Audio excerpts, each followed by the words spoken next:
శ్రీ సచిదానంద సమర్థ సద్గురు సాయి మహారాజ్కి జై.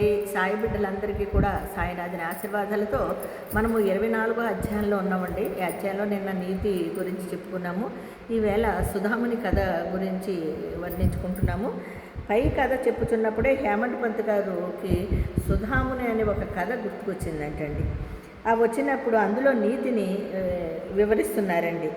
కృష్ణుడు, అతని అన్న బలరాముడు, వీళ్ళిద్దరు మరి ఒక సహపాఠి సుధాముడు అనువాడును సుధామునికి గురువును సాందీపని ఆశ్రమంలో నివసించుచుండేది. వీళ్ళు ఏం చేశారండి? సాందీపని అనే ఒక ఆశ్రమంలో వీళ్ళు నివసిస్తున్నారు. శ్రీకృష్ణ బలరాములను అడవికి పోయి కట్టెలు తీసుకుని రమ్మని గురువు పంపెను. కృష్ణుడిని బలరాముడిని అడవికి పోయి కట్టెలు తీసుకురమ్మని వాళ్ళ గురువు గారు పంపిస్తారంటండి. సాందీపని భార్య సుధాముని కూడా అదే పనిగా మీద ఆ ముగ్గురికి కూడా ఏంటి, సుధాముని భార్య కృష్ణుడికి బలరాముడికి కలిపి ఆ అడవిలో తిరగాలి, అక్కడ ఏమీ దొరకదు కాబట్టి అని శనగలు మూట కట్టిస్తుందంటండి ఆవిడ. సాందీపని భార్య కట్టిస్తుంది. కృష్ణుడు సుధాముని అడవిలో కలుసుకుంటారు. కృష్ణుడు బలరాముడు.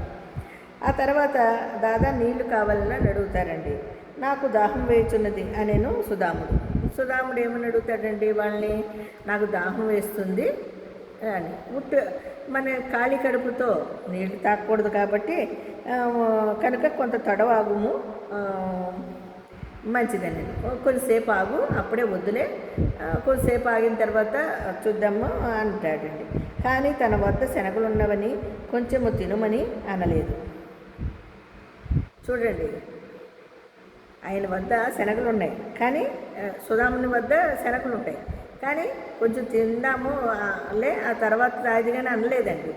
అనకుండా ఆయన మనసులో అనుకుంటున్నాడు, ఆయన చూడు, ఆయన దగ్గర శనగలు ఉన్నాయి కదా, కనీసం తినమని అనలేదు. ఆయన నా వద్ద శనగలు కొంచెమన్నా తిన అనలేదు. శ్రీకృష్ణుడు అలసి ఉండేటచ్చే సుధాముని తొడపై తల మేయించి గుర్రు పెట్టుచు నిద్రపోయాడు. కాసేపు ఆగిన తర్వాత ఏమైందండి? సుధాముని ఉత్తకడుపుతో నీరు త్రాగకూడదని కనుక కొంత తడవాగుట మంచిదనేను, కానీ తన వద్ద శనగలు ఉండవని కొంచెము తినమని అనలేదు. శ్రీకృష్ణుడు అలసి ఉండేటచ్చే సుధాముని తొడపైన తల ఉంచి గుర్రు పెట్టి పడుకున్నాడండి. అప్పుడు ఇది కనిపెట్టి సుధాముడు తన జేబులోని శనగలు తీసి తినుట ఆరంభించాను. ఆయన ఏం చేశాడు? అబ్బా, వీడు పడుకున్నాడు శుభ్రంగాని, నా జేబులోనే కదా శనగలు ఉన్నాయని చెప్పి ఏం చేశాడు? ఆయన తినడం ప్రారంభించాడండి. ఇది కనిపెట్టిన సుధాముడు తన జేబులోని శనగలు తీసి తినుటకు ఆరంభించాను. హఠాత్తుగా శ్రీకృష్ణుడి కృష్ణ పరమాత్ముడు ఎవరనుకున్నారండి? మన బాబా గారే. ఈ సుధాముడు ఆయన యొక్క శిష్యులు. అయితే చూడండి, సుధాముని గారు ఏం చేశాడు? పరమాత్ముడైన కృష్ణుడికి ఏమీ తెలియదు అనుకుని ఆయన శుభ్రంగా నిద్రపోయాడు కదా అని దొంగతనంగా ఈయన్ని తినమని అనలేదు సరికదా, ఆయన కూడా పోనీ నీ జేబులో శనగలు ఉన్నాయి తినలేదా అని అన్నాడు అనేసి ఈయన ఏం చేస్తాడు? ఆయన గుర్రు పెట్టి నిద్రపోయాడు కదా, నేనే తింటే పోలేదా అనుకుని ఆయన తినడం మొదలుపెట్టాడండి సుధాముడు. ఆయన తింటూ ఉంటాడండి. తిన్న తర్వాత ఇది కనిపెట్టిన సుధాముడు తన జేబులోని శనగలు తీసి తినట ప్రారంభించాను. హఠాత్తుగా శ్రీకృష్ణుడు ఇట్లా, నేను దాదా ఏమి తినుచుంటివి అని అడిగాడండి ఆయన్ని. ఎక్కడి నుంచి ఈ శబ్దం వచ్చుచున్నది? సుధాముడు ఇట్లా, నేను తినటకేమున్నది, నేను చలితో వణుకుచున్నాను, నా దగ్గర ఏముంది తినడానికి? నా జేబులో శనగలు ఉన్నాయి, కానీ తిందామంటే వీలు కాలేదు, నీళ్ళు తాగుదామంటే ఉత్తకడుపుతో తాగకూడదన్న. ఆయన తొడ మీద ఈయన తలపెట్టి నిద్రపోతున్నాడు. ఈయన్ని పరీక్షించినట్టే కదండి. అందుకని ఈయన ఏం చేస్తున్నాడు? ఆయనకు తెలియకుండా కృష్ణ పరమాత్ముడికి ఈయన తినడం ప్రారంభించాడు. తినడం ప్రారంభించిన తర్వాత ఆయన ఏమన్నాడు? ఏంటి దాదా నువ్వు తినుచున్నావు అన్నాడు. అంటే ఏముంది తినడానికి? నా దగ్గర ఏముంది? నాకు చలి వేస్తుంది, నా పళ్ళు కొరుకుతున్నాను, అందుకని నీకు అట్లా అనిపిస్తుంది, కట్టకట్ట నా పళ్ళు కొరుకుతున్నాను, దానివల్ల నీకు నేనేదో తింటున్నట్టు అనిపిస్తుంది అని అంటాడండి. అంతేగాని నేను ఇలా శనగలు తింటున్నానులే అని చెప్పలేదు. చెప్పాలి కదండి. మామూలుగా అయితే ఏం చేయాలి, ఆయన చెప్పాలి. కటకట మనుచున్నవి, విష్ణు సహస్రనామము కూడా సరిగా ఉచ్చరించలేకున్నాను. ఇది విని సర్వజ్ఞుడకు శ్రీకృష్ణుడు ఇట్లా నేను ఆయన చూడండి ఎంత అబద్ధం ఆడేశాడు వెంగారు ఒకసారి. కానీ ఏమంటాడు, నా పళ్ళు కటకటలాడేస్తున్నాను చలికి, నేను విష్ణు సహస్రనామం కూడా సరిగ్గా చెప్పలేకుండా ఉన్నాను ఈ చలికి, మరి అలాంటప్పుడు నేనేం చేస్తాను అనేటప్పటికి సర్వజ్ఞుడైన కృష్ణ పరమాత్ముడి దగ్గరండి ఆయన ఆటలు చూడండి. ఆయన ఎంత అద్భుతంగా అబద్ధం ఆడేశాడు అండి. నేను ఒక స్వప్నమును కంటిన్లే, ఈయన తక్కువడండి మన కృష్ణ పరమాత్ముడు, మన సాయినాథుల వారు.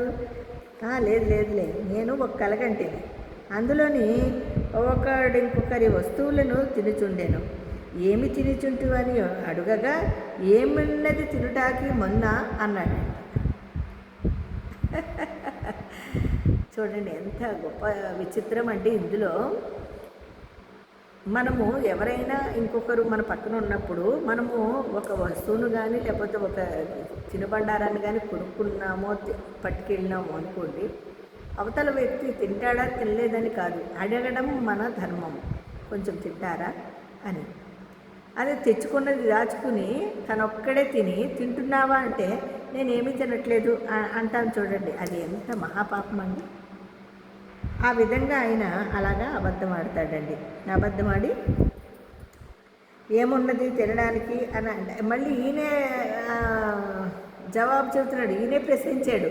ఏం తింటున్నావు అన్నాడండి కృష్ణ పరమాత్ముడు. మళ్ళీ అవునులే, ఇంకొకరికి పెట్టకుండా నువ్వు ఎందుకు తింటావు, తినవు కదా. అందుకని ఒక అతను ఇంకొకరి వస్తువుని ఆయనదే కదా వస్తువు, ఆయన కోసం అని చెప్పి ముగ్గురికి కలిపి ఆమె పెట్టింది భార్య. కానీ ఈయన ఆయనకి పెట్టకుండా మరి ఈయనది అయింది కదా, అందరికీ కలిపి అన్నారు కదా. కలిపి అన్నప్పుడు మరి అందరూ కలిసే తినాలి కదా. ఆయన ఒక్కడే తినడం వల్ల ఈయన ఎలా అంటున్నారు చూడండి. అవునులే, ఇంకొకరి వస్తువులను తిరుచుండెను. ఏమి తిరుచుంటువా అని అడగగా ఏమున్నది తినుటకు మన్నా అన్నాడంట. అనేను అనగా తినుటకేమీ లేదని భావం. రెండోవాడు తదాస్తు అన్నాడంట. అవతలవాడు అడిగినప్పుడు వీడేమన్నాడు, లేదు ఏముంది తినడానికి ఏమి లేదు అన్నాడు. కానీ అవతల వాళ్ళు తదాస్తు అన్నారంట. అనేను దాదా, ఇది ఒక స్వప్నము, నాకు ఇవ్వకుండా నీవేమీ తినవు, నాకు తెలియను. చూడు మళ్ళీ ఆయనకి బాగా గుచ్చుకుని అంటే అంతే కదా, దొంగ పని చేస్తున్నప్పుడు ఇంకొకరికి తెలియకుండా మనము దాన్ని తింటున్నప్పుడు ఆయనకి గుచ్చుకుంది. ఎంతైనా ఓహో ఈయన నన్ను ఉద్దేశించాను, ఈయనకి తెలిసిపోయిందా ఏంటి అనుకున్నా ఈయన మళ్ళీ కవర్ చేస్తున్నాడంటే. అవునులే, నేను ఇలాగన్నావు కదా, నాకు ఇవ్వకుండా నీవు మాత్రం తినవని నాకు తెలియను. స్వప్న ప్రభావముచే నీవేమీ తినుచుంటివని అడిగి తిని, నాకు నిద్రలోని స్వప్నం కానీ వచ్చినట్టుగా అనిపిస్తేను నిన్ను అలా అడిగాను. ఉట్టిదే, ఈయన అన్నీ మెలుకుగా ఉన్నాయండి. ఆయన ఏం చేస్తున్నాడో సర్వాంతర్యం కళ్ళు మూసుకున్నా ఆయనకి అన్నీ తెలుస్తాయండి. ఎక్కడో ఉన్నా కూడా అన్నీ తెలుస్తాయి ఆ మహానుభావుడికి. అదేవిధంగా ఆయన ఇలా అంటాడండి. అవునులే, నిజమే కదా, నువ్వు నాకు తెలియకుండా ఏం తెలియదు, నాకు ఊరికే స్వప్నంలో అలాగ అనిపించుంటుందిలే అని అన్నాడు. స్వప్న ప్రభావం చే నీవేం తినుచుంటువని అడిగి తిని, శ్రీకృష్ణుడు సర్వజ్ఞుడు కానీ అతని లీలలు కానీ తెలియనచో సుధామునిట్లు చేసి ఉండడు.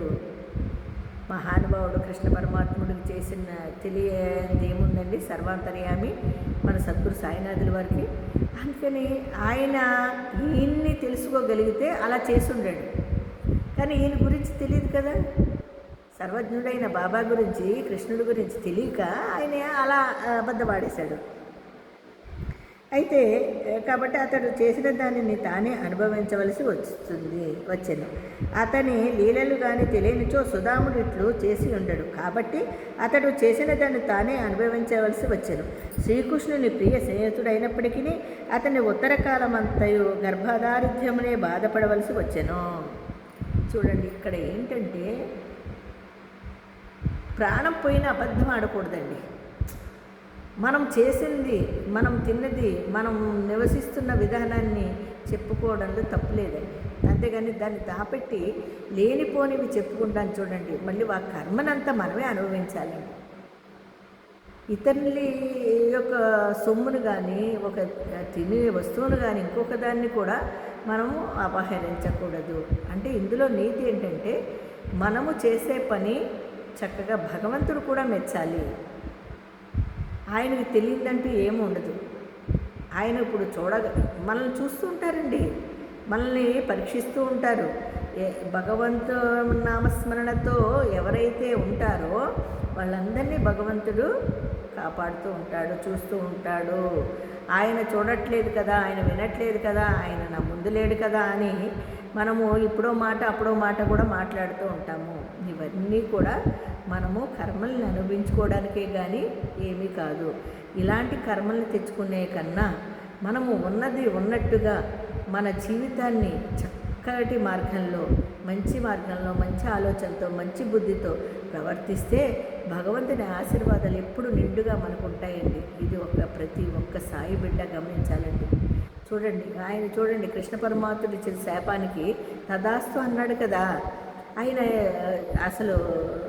ఆయన చివరి వరకు కూడా దారిద్ర్యాన్ని అనిపించేవాడు. అది ఎంత ఇదంటే ఆయన తెలియజేశాడంటే స్వార్థ బుద్ధితో ఆలోచించి చేశాడు. కానీ అదేమైందండి, కర్మ చుట్టుకుంది. అప్పుడు కృష్ణుని ప్రియ స్నేహితుడు అయినప్పటికీ అతని ఉత్తరకాలం అంతయు దారిద్ర్యంనే అనుభవించాడు. కొన్నాళ్లకు భార్య కష్టము చేసి సంపాదించి పంపిన పిట్టికడు అటుకులు సమర్పించగానే శ్రీకృష్ణుడు సంతసించి ఒక బంగారు పట్టణంను అనుభవించమని ఇచ్చాను. ఎవరికైతే దగ్గరున్న వారిని ఇయ్యకుండా తిను అలవాటుండునో వారు దీనిని జ్ఞప్తి అందించుకునవలెను. చూడండి, ఆయన ఏం చేశాడండి, సుధాముడు చివరికి చిన్న అబద్ధం, అది కూడా ఆయనకు ఆకలేసిందనో ఇంకో రకంగానో చిన్న అబద్ధం ఆడాడు. కానీ జీవితాంతము దారిద్ర్యాన్ని అనిపించాడు. ఆయనకున్నదంతా పోయిందండి. పెద్ద పెద్ద బంగ్లాలు అన్నీ ఉండేయండి, ఆస్తులు. అలాంటి వాడికి అసలు దారిద్ర్యం అంటే అలా ఇలా అనుభవించలేదండి ఆయన. అప్పుడు వాళ్ళ భార్య ఏం చేస్తుందండి, కృష్ణ అన్న దగ్గరికి వెళ్ళి, సుధాముని భార్య, నువ్వు ఆయనకి అటుకులు ఉన్నాయి మన ఇంట్లో, ఇంతకు మించి ఏమీ లేదు ఆయనకి ఇవ్వడానికి అని ఒక పిడికెడు అటుకులు మూటకట్టి ఇవి సమర్పించి మీరు మన పరిస్థితిని వివరించండి అని చెప్పి పంపిస్తుందండి. అప్పుడు శ్రీకృష్ణుడు సంతసించి ఒక బంగారు పట్టణాన్ని అనుభవించుటకు ఇచ్చాడండి. అప్పుడు ఆయన దగ్గరికి వెళ్ళి, కృష్ణుడి దగ్గరికి ఈ అటుకులు ఇచ్చి, నా దగ్గర ఏమీ లేదు, ఇంక ఇదే ఉంది అనేటప్పటికీ ఎంతైనా ప్రాణ స్నేహితుడండి. అంత ఇదిగా ఉండేవాళ్ళని కూడా చూడండి, మనం అంత దగ్గరగా ఉండేవాళ్ళని కూడా మోసం చేస్తూ ఉంటారండి. ఇప్పుడు అలాగే ఉంది పరిస్థితి. కానీ భగవంతుడు చూడలేదు అనుకుంటామండి. కానీ ఆయన మనల్ని పరీక్షిస్తూ మనల్ని చూస్తూనే ఉంటాడండి. ఏమాత్రము అనుమానం లేదు ఇందులో. ఇది నిజం. భగవంతుడు అనేవాడు మనల్ని ఎప్పుడూ చూస్తూ ఉంటాడు. మనం తప్పు చేసినా ఉప్పు చేసినా ఆయన దృష్టిలో పడుతూ ఉంటాము. అలాగా ఆయన ఇచ్చేటప్పటికి ఆయన ఏం చేశాడంటే ఒక బంగారు పట్టణాన్ని అనుభవించమని ఇచ్చేశాడండి. ఇచ్చి ఎవరికైతే దగ్గరున్న వారికి ఇవ్వకుండా తిన అలవాటు ఉందో వారు దీనిని జప్తి అందించుకునవలెను. మనం నేర్చుకోవాల్సింది ఏంటంటే, ఎవరైనా మనకు దగ్గరలో ఉంటే ఒక తినే వస్తువు కానీ నువ్వు ఏదన్నా ఇవ్వదలుచుకుంటే ఇవ్వచ్చు. కానీ దాని గురించి అబద్ధాలు చెప్పడము అది పనికిరాదు.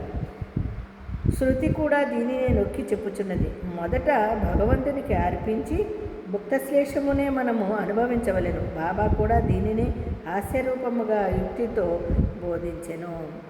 మనకి సేజార్తిలో ఉంటుందండి, పావలా ప్రసాద్ ఆటా విజవా బాబా ఆటా విజవా అంటే, నువ్వు భుజించగా మిగిలిన భుక్తశ్లేషాన్ని మేము భుజిస్తాం బాబా అని మనం ఒక హారతి పాటని పాడుకుంటామండి సేజార్తిలో, ఆయన నిద్రపుచ్చే టైంలో. అలాగే మనము ప్రతి దానిని కూడా భగవతార్పణ చేసుకున్న తర్వాతే మనం స్వీకరించాలి.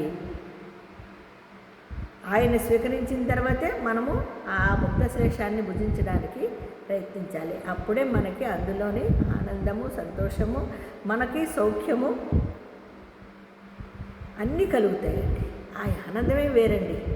చూడండి, గుడికి వెళ్ళిన తర్వాత ప్రసాదం పెడితే కొంచెమైనా సరే, అదే మనం ఇంట్లో ఇంతంత చేసి తింటాం, కానీ ఆ టేస్ట్ రాదండి. అంటే భగవంతుడు స్వీకరిస్తేనే ఆ టేస్ట్ వస్తుంది. కాబట్టి ఆయన భక్తశ్లేషాన్ని మనం ఎప్పుడూ భుజించాలే తప్ప భగవంతుడి దగ్గర కూడా ఒక అబద్ధాలు ఆడకూడదు. అంటే అన్ని రూపాలు భగవత్ స్వరూపాలే. ఆయన అన్న సద్గురు అన్నాడు, సకల జీవరాశుల్లోనే నేనే ఉన్నాను అన్నాడు కదండి. మరి అలాంటప్పుడు ఆయన యొక్క ప్రతి దాంట్లో మనం దర్శించుకోగలిగి, ప్రతి దాంట్లో ఇలా ఆలోచించగలిగితే ఏ సాయి బిడ్డ కూడా తప్పు చేయడండి.